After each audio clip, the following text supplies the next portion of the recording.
all those little like yes moments can be incredibly uncomfortable, but incredible career changers.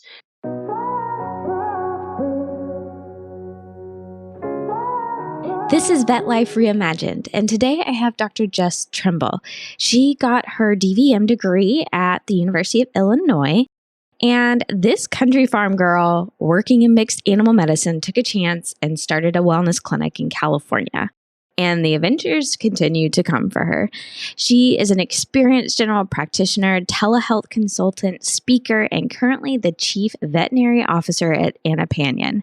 We jump right into talking about the culture of busyness. So this episode is not a perfect timeline, but this was a fascinating conversation. You will hear us talk about how the veterinary community overlaps with startups, how to embrace opportunities that will take you outside of your comfort zone, and one of Jess's passion topics, how she is seeing telehealth impact our vet life in a very profound way.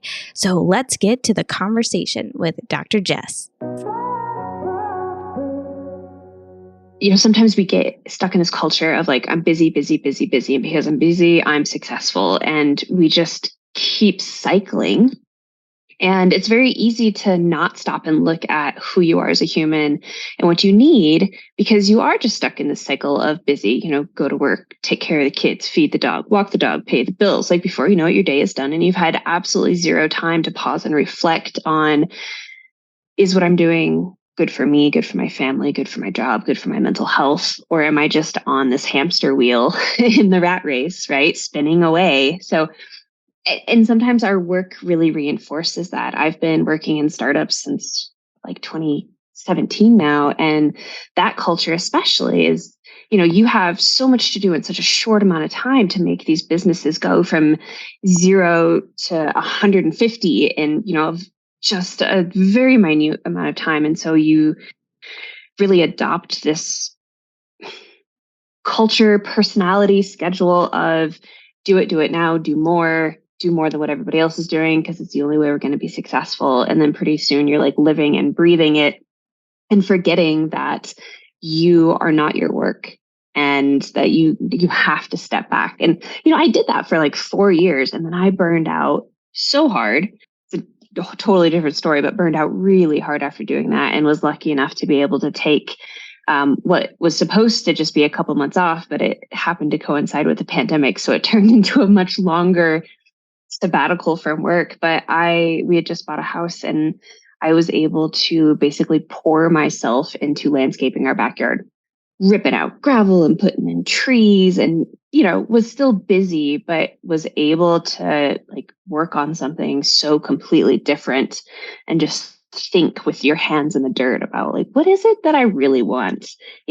It's not what I just did, obviously, or I wouldn't have burned out quite as hard. But again, it's that ability to just sit back and have some quiet and sit in your own brain and really reflect on who you are and what you need to be happy.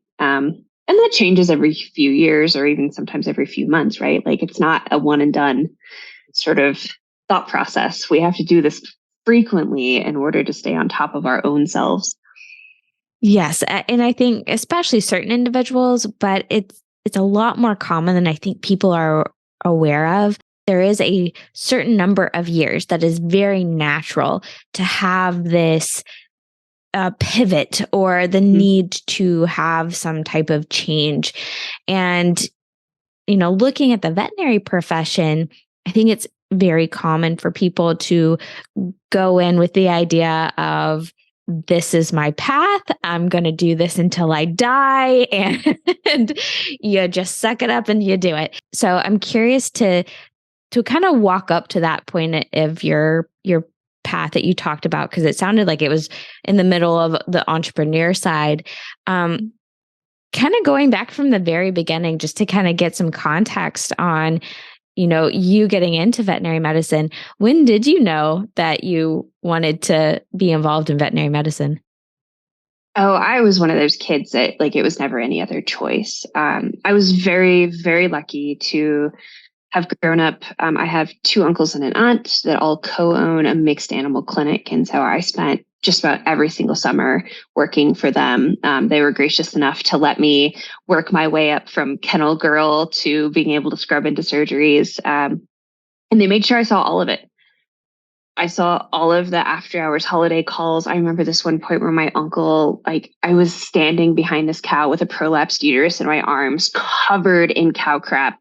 And he's looking at me, he's like, is this really what you want to do? And I'm standing here with this uterus, like, yeah, this is fun. Right. So, there's definitely like, there was never any other question for me just because I grew up in it, and I grew up on a small farm too. And so loved the idea of mixed animal, large animal practice. And after going through veterinary school, my fourth year, I actually spent the majority of my rotating blocks on dairy farms doing dairy business consulting. I really thought that was the route that I wanted to go. And I kind of knew that I didn't want to like practice clinically forever because I've always had an interest in the business side of things. And the dairy business consulting really spoke to me. We had this rotation where I remember standing on this farm and this guy was having issues with calf pneumonia, and we were walking through and looking at all the different things that we could do. And I just remember this poor guy was so stressed because he had a family and he wasn't able to like go to his kids' soccer games in the afternoon because he had to milk cows.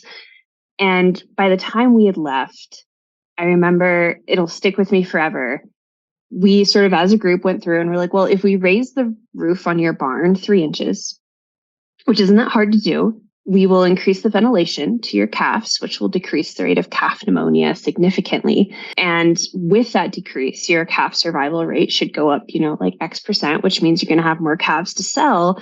And with just a few like little tweaks, we figured out that we could actually help him hire a part-time worker to do afternoon milking. And so we've improved the animal's health through little tweaks. We've improved this farmer's life through these little tweaks. We've improved his business through like raising a roof 3 inches. And that for me was like, oh my gosh, like the whole system, like I can make huge changes by just these little tweaks and really improve both animal health and people's lives. And so that sort of spiraled me down the like, okay, I can't practice clinically forever. Like there's something else out there that I want to figure out. But right after graduation, ended up in this little mixed animal practice in the Monterey Bay of California, which was just a phenomenal place to start practicing. Little ranching town, and wonderful like family technicians that just like open arms sucked us in, called us the baby vets, helped us with everything. They were also very, we'll say, traditional in how they practiced. And so, after a couple of years of doing things, we'll say with, maybe fewer tools than what I would prefer, like a collimator on an x-ray machine, who would think? But I got through it, and I was actually offered this position to open a walk-in wellness center in downtown San Francisco. And so I'd been doing vaccine clinics on the weekends, trying to pay off student loans. And I had this idea that, I was going to quit my other job and like do vaccine clinics at all these little towns up and down the Sierras so I could backpack through the week and then do vaccine clinics on the weekends and support myself for a summer. And so the vaccine clinic company was like, actually, we want you to move to San Francisco and open this wellness center. And that was one of the coolest experiences of my life. Like, talk about the most entertaining clients you will ever find in the world. Like the middle of San Francisco, I got everybody, like every language, every ethnic group, every like income level, every like on the spectrum of, mental health. I got all of it. And it taught me to be such a better human. I'm so grateful for that job because I feel like it changed who I was and how I thought in a really big way. And that's also where one of our co-founders of our first startup just walked in with his dog one day, and he's like, hey, you're a veterinarian. I'm looking to start this startup. Would you just want to sit down and have a cup of coffee? And that was like the whole momentum for myself getting involved in startups from there. And so I was with that startup for 4 years and then took a break. I've consulted with a few. I'm now with another startup. Like, startups need veterinarians in a bad way. It's a very interesting job, like compared to clinical medicine. Like, you really have to change how you think and how you function. But yeah, here I am working remotely, helping technical teams build software for veterinary clinics and consulting with other practices and helping them figure out how to implement new technologies, not just our own software, but all technologies to help them work more efficiently. And it goes right back to that.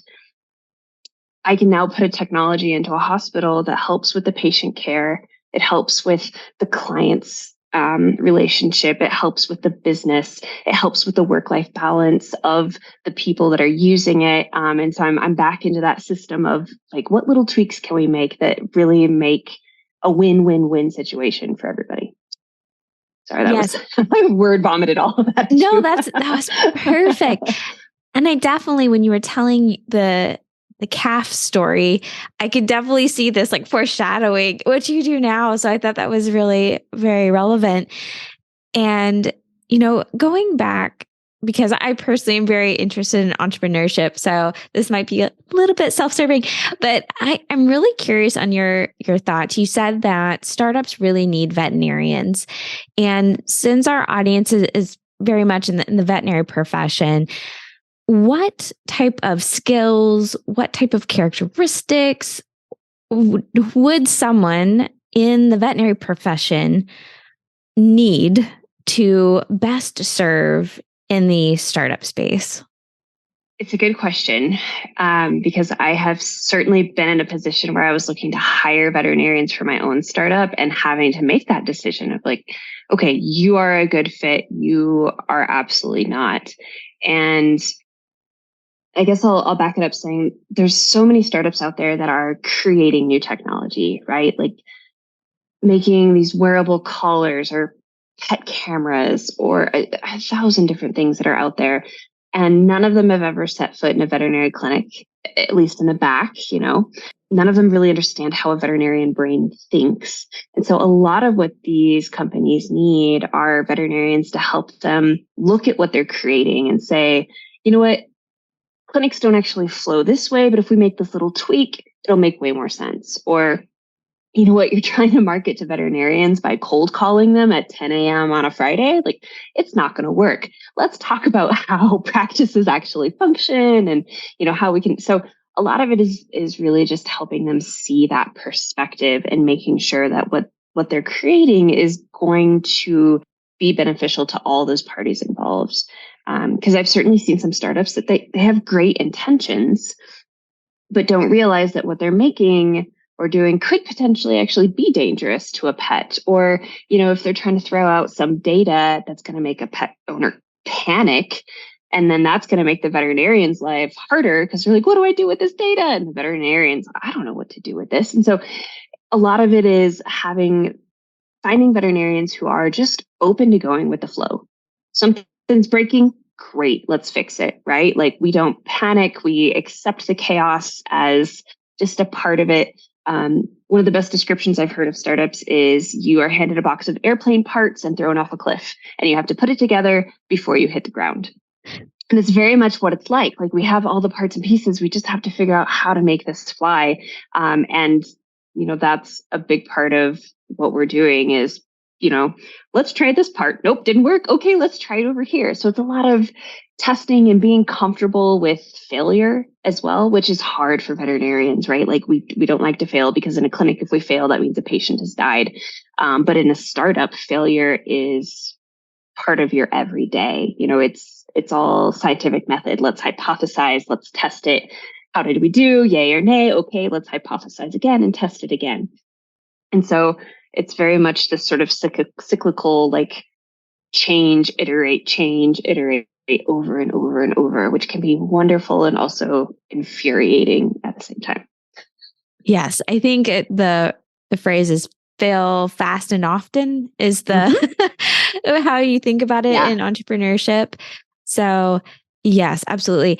And we are in an age of technology and advancement in every way imaginable. Yeah. So we're kind of in a tough position right now because a lot of these startups are still very early, and a lot of the veterinarians still don't really understand it. And so we're in that really difficult gap of helping them understand, and also making sure that what's coming out of these products is actually legitimate data, right?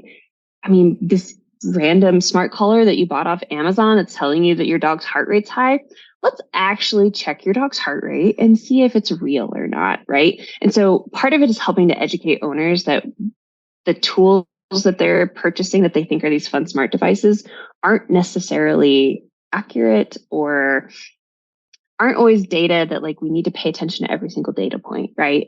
Because we know like one little spiked heart rate over the period of 24 hours is probably no big deal, but a very concerned pet owner might see that and panic and think that their dog is having an issue. And so part of it too is helping these pet owners understand that like, let's look for trends, not little things. So not necessarily, analyzing that data itself, but helping the pet owner understand like what's important and what's not.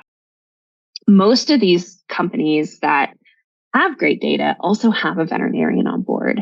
And most of them will say somewhere in their fine print that you can contact that veterinarian that's a part of that startup too. And so if someone comes in with a stack of papers of like, here's my dog's entire genetic code, I'd probably say, great. Did you know that this company actually has a veterinarian that you can do consults with?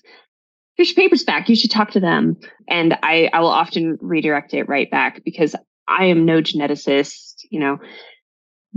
The reputable companies have somebody that you can talk to that knows what they're talking about. But I do often talk to veterinarians about like these things are getting better and better. They're getting smarter, they're getting faster, they're getting cheaper, right? Like we look at ultrasounds, which when I was in school were like $100,000 machines as big as my desk. And now they're like $2,000 and they fit in your pocket and hook up to your iPhone. And we're going to see that with all these technologies. They're going to get smaller, they're going to get faster, and pretty soon your clients are going to have them too. And so there's a lot we can do with patient care. I think right now, though, what we have to do is help veterinarians figure out who to trust and how to trust some of these technologies that aren't necessarily field tested, haven't necessarily gone through, peer-reviewed research. So there's a ton of them out there that are like really doing things right. And so I tend to encourage veterinarians to like, why don't you look at these specific products that I know they've actually done a study at this veterinary school, and direct them to the right places. Yeah. And I know specifically you're very passionate around telehealth, and some people are excited about technology, others not so much. And especially when to them, it feels like it's a change in the way that they operate and potentially can impact their license. So why are you so passionate about telehealth? I see telehealth as a way to really alleviate a lot of strain.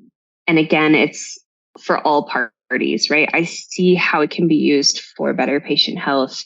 I've seen how some of our clinics have retained employees that they wouldn't have been able to otherwise, or were able to offer new services and, make more revenue. And I've seen these clients that are just absolutely delighted that they can get a hold of their clinics.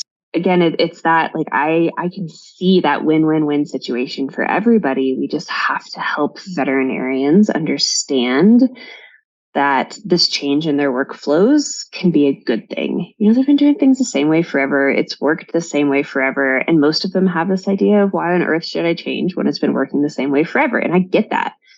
It's a very logical thought process. But if they don't start thinking about how to meet their current clients where they are, we're going to have some serious issues. And I think my passion for it is maybe redoubled over the last year when reading some of these studies that have come out showing how severe our shortage is going to be for technicians and for veterinarians. We're going to be short tens of thousands and potentially hundreds of thousands on the technician side. And pet ownership is continuing to increase. We're already not providing care to about 75 million pets every year. And so by 2030, this could be a real disaster if we don't find a way to make our clinics more efficient, to be able to provide care in new ways. And we have still veterinarians and technicians that are leaving clinical practice because, let me count the ways. And just little things like allowing them to work from home a day a week, or saying, hey, you know what? I know your spouse has to move to another state, but you could still do all your callbacks virtually. And now we get to keep a great staff member. You still have a job. Our patients are happy. So it's been really fun working with veterinary clinics and seeing all the different ways that they're utilizing it. And every clinic is doing it differently. Like there's no one size fits all. But some of these clinics that I'm talking to, they're like, oh, we're going to have this doctor who just retired last year. He still has a VCPR with all of our clients. We're going to have a technician in the room and he's going to be on video while he's in Vegas. And like, wow, this is incredible. So many unique ways that these practices are embracing it. But then on the flip side, I still get replies back to some of the emails we send out saying like, you realize this is illegal. And like, actually, it's not. And so there's still a ton of education that has to be done. So we have the whole spectrum. We have some vets that are just like diving in headfirst and are doing fantastic. And we have others that still are trying to email me and telling me that what I'm doing is illegal almost every single day. So, oh, wow. All right. So if they're emailing every single day, we can address that one. It's a valid concern if you think something is illegal. So where is the misconception? Like, where did the disconnect go when it comes to the legality behind the use of telehealth? The pandemic really confused a lot of things in this too. Telehealth was such a bad word until like probably 2018, because it was considered illegal in many states, but a lot of it was just because the language in our practice acts isn't up to date. It takes years to change legislation, which is, our VCPRs are based off of state legislation. And to be able to go in and adopt new language when we have technology that's moving so fast, and we've got a huge mismatch there. And so I think we just weren't caught up as a profession as to like what those possibilities were. And a lot of states wanted to backpedal on telehealth really hard because they want to preserve that client-patient relationship being a physical one, which I respect. Like that is obviously the best way to provide patient care, is to be in person. And so I think a lot of veterinarians were just offered a ton of information from different places, and none of it matched up. AVMA is saying one thing, AHA is saying one thing, the AAVSB is saying one thing, the state VMAs are saying another thing. And I could talk about this all day about how absolutely confusing it is. And some states too, their VCPR says one thing, but if you call up the board, they'll tell you another. And so just a lot of misconceptions and bad definitions and confusion. And I think we're getting there. And then I think too, having multiple types of telehealth. And so what I prefer to focus on is the telehealth where a veterinary clinic is providing it to their own clients and patients, right? I want to help clinics connect with their own patients where they have that VCPR. There are a lot of businesses doing third-party telehealth, ranging from, hey, we're a nurse triage line and we're just going to give you some general advice and guidance, all the way to, hey, we have a bunch of veterinarians who we're going to allow to diagnose, treat, prescribe. And, for better or worse, sometimes they're not following their state VCPR laws and they're, prescribing or doing things that maybe they shouldn't. And that's given a really bad name to telehealth. And I think a lot of folks just aren't seeing that delineation between, hey, you can do this with your own clients and patients and it's totally legal and a wonderful thing to do, versus they see, oh, here's big corporate offering, free advice to clients. And now I'm, losing out on a potential sale, or that I, can see they're going against the state VCPR laws. And so it's put a really bad taste in a lot of veterinarians' mouths, and I don't blame them. So just, a lot of confusion, a lot of very like binary thinking out there too of, it's either all or nothing, versus seeing telehealth as sort of this sliding scale of, let me just use technology to support you. Yeah, I could talk about this for the next 6 hours. Really, it's a big pain point is helping veterinarians understand what they can and cannot do legally to help them avoid any liability issues. But I think it's also important to note that there has not yet been a case brought against a veterinarian for anything related to telehealth. So the fear is pretty unfounded at this point. Hey, thank you for watching Vet Life Reimagined. This is still a growing channel on YouTube, so liking the video, subscribing to the channel, leaving comments, and sharing the show all go a long way right now, and it is all seen and appreciated. I still have over 40 guests and many more videos on the channel that you can go back and listen to, like Justine Lee, i.e. Vet Girl, Dr. Brent Mayab, Alyssa Mages, Rob Trimble, Megan Parks, and many more. I've created playlists for you so you can dive in. You can listen to veterinary technicians, veterinarians, veterinary students. You could discover all of that and more if you go to the main page of the Vet Life Reimagined YouTube channel. The link is down below if you need it. Now back to the conversation.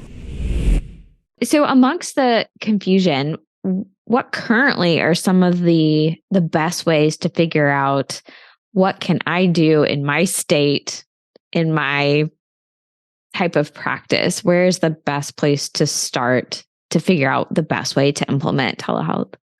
Yeah, so I usually tell clinics, like, think of your top 5 pain points right now. Like what's hurting you? Is it client acquisition? Is it I don't have enough time in exam rooms? Is it I'm getting a million little questions by phone call every day, and so I, can't get my front desk off the phone? And then think about, if I could use technology, like, where could I alleviate that? And so I often will sit down with these practices and we'll talk through a lot of those things, and we'll figure out 1 or 2 ways to just start with those low-hanging fruit, because every practice is so incredibly different on their client demographics and also what their own team can support. We often start very small with little baby steps and work them up from there. We've had some practices go all in and say, like, I want to be 100% phoneless, and they can do it. And we've had some practices that have gone from like doing no telehealth to doing hundreds of consults a week in a very short amount of time. It's incredible to watch them do it. One of our most successful practices is actually a shelter where the veterinarian is providing almost all of her care to fosters virtually, which is cool because shelter pets are pretty much always the same sort of issues, right? It's like post-surgical concerns, it's upper respiratory issues, it's parasites and GI stuff. And so she's able to fix almost all of these issues without anyone walking in the door. And it's those sorts of things that I see like, wow, this can really be successful if we can just help people get the word out. There's no like most successful way for any clinic to do it. It's really the ones that are most successful are the ones that pick that problem and just tackle it. And kind of, go back to that startup mentality of, I'm going to hypothesize, I'm going to test, I might fail. If I do great, then we'll test again. But it takes time to do that, right? And it takes staff to do that. And a lot of clinics are really short on that right now. And so that's, I think, where our biggest struggle is helping them to find the time and the people to actually implement these changes that can help them later have more time and more people. So it becomes kind of a vicious cycle of, I don't have enough time to save myself time. That makes sense. It does. And I think that's a really common concern. All the more reason to get help, I think, with the process. So do you mind sharing a little bit about what, is it Anipanion? Anipanion, yeah. I said it right. Good. I try to practice that. I appreciate it. So what does this company do? And is that an opportunity for people who do want to figure out, there's got to be a better way to do this? How do I get help? Is that what they do, or say more? Yeah, absolutely. So I joined Anipanion middle of 2020. And it's been so fun helping this company sort of like grow and find their niche within the veterinary sphere. They've been around for a couple years before that. But what Anipanion is a platform that allows veterinary clinics to communicate with their own patients in its most simplest form. There's way more to it than that. And, frankly, we probably don't have enough time to talk about all of the fun things. But what we're trying to do is build up a way for these veterinary clinics to communicate with their team as well as with their clients, and then have those little efficiency tools built in. So like you can e-prescribe and you can do payment processing, and you can, like, your pet owners have their own app where they can actually track data and say, like, my dog had diarrhea at 3 p.m. on the 25th. And we can actually have good solid data versus like, I think maybe he had diarrhea once last week, right? And so as we are improving telehealth, we want our doctors to feel comfortable with the information they're getting through technology. And so we're really working to improve that. We're doing a integration with a wearable collar that does full vital signs. We want to improve how telehealth is being done so veterinarians can have a little bit more trust in how they're providing this service. We also have like a full retail store. And so if a pet owner buys a toy, your clinic's going to get 1% back on that. And so everything that we're doing is, how can we redirect the pet owner back to your veterinary clinic? We're going to surface up educational articles to them and then say, you got more questions, come talk to your veterinary clinic. If they track that their dog has had diarrhea, or say, you know what, maybe you should have a telehealth consult with your veterinary clinic. And so, we have that clinic at the center of everything that we do. And everything that we have is not right for every clinic. Certainly, there's a lot of telehealth platforms out there that are also great, but we've also really differentiated in the last couple of years. And so everyone's sort of got their new separate feature sets now. But yeah, it's probably one of the most fun jobs I've ever had, is like getting to sit down with veterinary clinics and be like, all right, here's what you need. Here's what we've got. Like, let's figure out how we can really help you get more efficient or improve this issue that you've got going on. So we do a lot of support, a lot of one-on-one consulting with them. It's not just like, hey, here's some software, see you later. We really push having a relationship with those clinics and helping them figure it out along the way as well. And we talk too a lot about how can we use a virtual front desk maybe to alleviate the number of phone calls? How can we use your technicians and, let them have that day at home? So maybe they can swap some laundry loads in between having, conversations, or, go pick their kid up off the school bus. We have a lot of clinics that are using this almost as a benefit.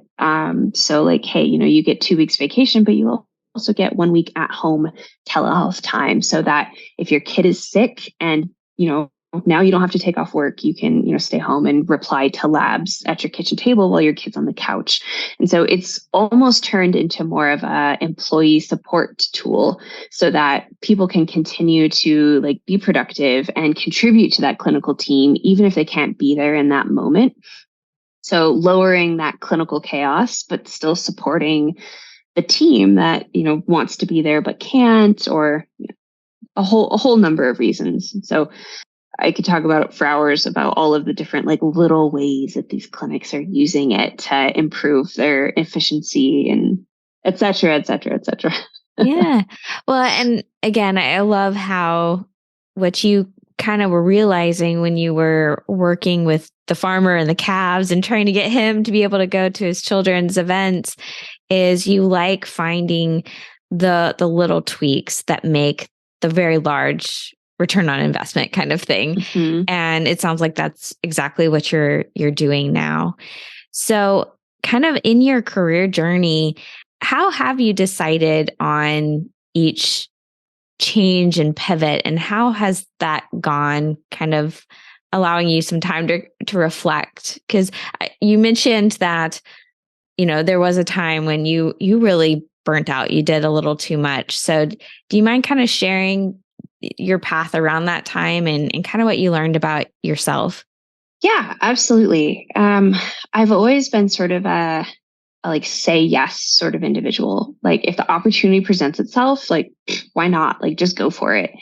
And that has really opened some interesting doors in my life. Spent a couple of years like living in a tent on a glacier in Alaska doing that. Like I ended up cat sitting for a client in Valencia for 3 weeks. And she gave me a whole apartment and like paid for me to cat sit. Like little stuff that like I'll say yes to just about anything, and it always turns into these really cool experiences. And so that was sort of the mindset I had with my career very early on. I had my first practice, and then when they said, hey, do you want to open this wellness center in San Francisco? Like, I'm a farm kid from Illinois. I never wanted to live in a city. I grew up in a very non-diverse area. And so like saying yes to that opportunity was like one of the best things I could ever do. Saying yes to that person who's like, you want to have a cup of coffee? Sure, why not? And so all those little like yes moments can be incredibly uncomfortable, but incredible career changers. I will say, though, that once I was in that first startup, I said yes too often. Oh, this client needs their medication delivered at 9 p.m. at night. Sure, I'll go do that. Just because I wanted the business to be successful and I wanted my patients to be taken care of. And we as veterinarians do this all the time. We overextend ourselves because we want to help everybody. And next thing we know, we've not taken care of ourselves because we've taken care of everybody else. And that's 100% what I did. I did that for 4 years until I finally said, I can't do this anymore. And at the end of 2019, I left that position with the intent to take off most of 2020 to travel. That did not go as planned because 2020, but I had a trip to Annapurna, so Everest Base Camp. We were going to hike up there. I was going to teach veterinary students in Thailand for 6 weeks at some elephant preserve. I had an amazing year lined up, and then it all fell to pieces because of the pandemic. And honestly, though, that was probably one of the best things that could have happened to me because I was very suddenly forced to be like, okay, I am at home. The world is all shut down right now. There's literally nothing for me to do except for sit here and work in my garden. And so having that sort of forced stillness again, like we were talking about earlier, was probably the best thing that could have happened to me in that moment. And it really helped me realize where I needed to set my boundaries, and that I hadn't done that for the previous 4 years. And one of the best pieces of advice a veterinary professor gave me, I'll never forget him. It was our business class. And he said, you have to learn to know when to be selfish. And that really struck me as I've not been selfish at all. And, his definition of selfish he was like an old pig vet.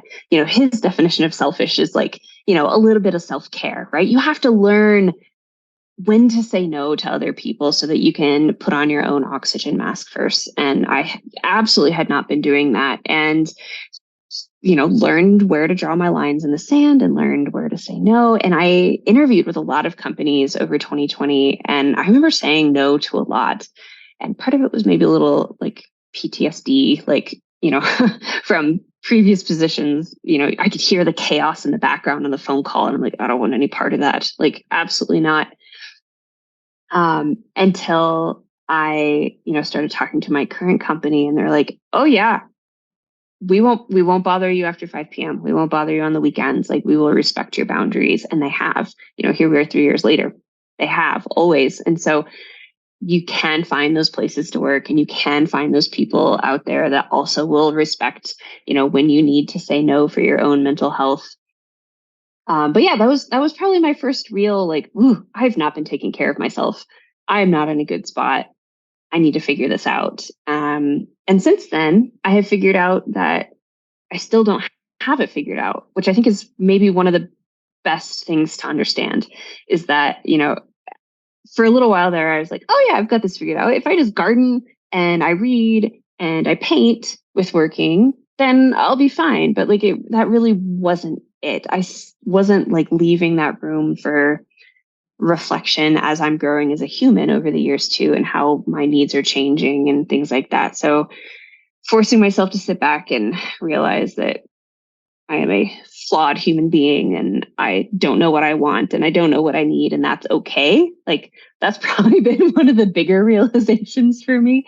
But yeah, it's been a ride, certainly. And then this, trip to the Grand Canyon for 3 weeks with zero cell reception and zero contact with the outside world and nothing to do except sit on a raft that moves at 5 miles an hour and just look around at the beauty around you. It's such a good way to reset your brain and realize that I have to do this more often. I have to disconnect. I have to take that time to reflect upon myself and who I am and what I need, and not necessarily what makes me happy, but what fills my soul, I guess is maybe a better way to put it. Yes. I think that's really deep, and to be okay with not being okay. Yeah. We constantly have to have that pause and allow ourselves to do that. Because you said it as well. we're constantly changing and evolving as human beings. And so what we thought worked at one point may not the next year or something like that. So I think it's really valuable to have those moments to just give yourself a pause, get rid of the technology for a bit and just reflect and kind of just be with yourself, which can be really scary. I do understand that. But yeah, so thank you for sharing that for sure. Before we have to wrap up our conversation, is there anything else that you would like to offer as words of wisdom for the profession? That's a good question. I think one of the things that I mention to veterinarians the most is a little bit of what we've already talked about, which is that willingness to try and try again, to have an open mind and to know upfront that, I might not be enough to do this. I might not, have enough resources. I might not have enough knowledge. I might not know enough about what's going on, but I'm going to try it anyway. Because maybe I do, right? Like I'm going to say yes to this situation, not really knowing how it's going to end up.